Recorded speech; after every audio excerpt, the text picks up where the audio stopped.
कायदेशीररित्या परवानगी असलेल्या जनावरांची वाहतूक करणाऱ्या वाहन चालकांना त्रास देणाऱ्या गोरक्षकांना आवर घाला। तसेच जिल्हा पोलीस प्रमुखांनी पशुधन वाहतूक करणाऱ्या वाहनांची तपासणी करणाऱ्या खासगी व्यक्तींना रोखावं, अशा सूचना राज्याचे उपमुख्यमंत्री अजित पवार यांनी पोलिसांना दिल्या आहेत। अजितदादांच्या या सूचनांमुळे आता स्वयंघोषित गोरक्षकांवर पोलिसांचा वॉच राहणार आहे। राज्यभरात म्हशीची खरेदी विक्री करणाऱ्या कुरेशी समाजाला गोरक्षकांकडून त्रास दिला जात असल्याचा आरोप कुरेशी समाजाकडून करण्यात आला। यासाठी नुकतंच राज्यभरात कुरेशी समाजाकडून मूक मोर्चा काढण्यात आला होता। म्हशींच्या खरेदी विक्रीवेळी गोरक्षकांकडून दिल्या जाणाऱ्या त्रासाच्या विरोधात हे मोर्चे काढण्यात आले। अशातच कुरेशी मुद्द्याच्या शिष्टमंडळाने अजित पवार यांची भेट घेत त्यांच्यासमोर आपल्या अडचणी सांगितल्या। गोवंश हत्याबंदी कायद्यानंतर कथित गोरक्षक कायद्याच्या आडून जनावरांच्या वाहतुकीची वाहने अडवतात आणि पैसे मागतात। तसेच बेकायदेशीर गोरक्षकांवर बंदी घालावी, कायदेशीररित्या परवानगी असलेल्या प्राण्यांच्या वाहतुकीला संरक्षण द्यावे आणि वाहतुकीवर घातलेले निर्बंध कमी करावेत, अशा विविध मागण्या कुरेशी समाजाच्या शिष्टमंडळाने अजितदादांकडे केल्या। या बैठकीला राज्याचे पोलीस महासंचालक रश्मी शुक्ला, मुंबई पोलीस आयुक्त देवेन भारती उपस्थित होते। दरम्यान या बैठकीत उपस्थित असलेल्या सूत्रांच्या माहितीनुसार अजित पवारांनी रश्मी शुक्ला यांना या संदर्भात एक पत्रक काढण्याची सूचना दिली आहे, ज्यामध्ये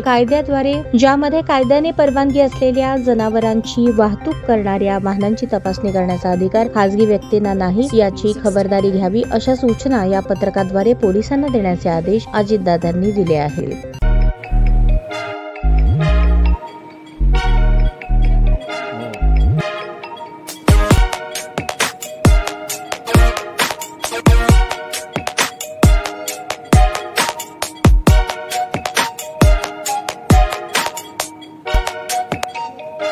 सोलापूर शहरातील सुप्रसिद्ध हॉस्पिटल म्हणजे सेंट्रल मल्टी स्पेशालिटी हॉस्पिटल मागील अनेक वर्षापासून सेवा बजावत आहे। 24 तास इमर्जन्सी सर्व्हिस, मॉडर्न टेक्नॉलॉजी, अनुभवी डॉक्टर्स तसेच अत्याधुनिक तंत्रज्ञान सुविधांनी सुसज्ज स्त्रीरोग प्रसूती विभाग, ऑर्थोपेडिक विभाग, मेडिकल विभाग आणि इतर एकमेव नाव म्हणजे सेंट्रल मल्टी स्पेशालिटी हॉस्पिटल। पत्ता गणेशपेठ शॉपिंग सेंटर, मंगळवार बाजार, सोलापूर।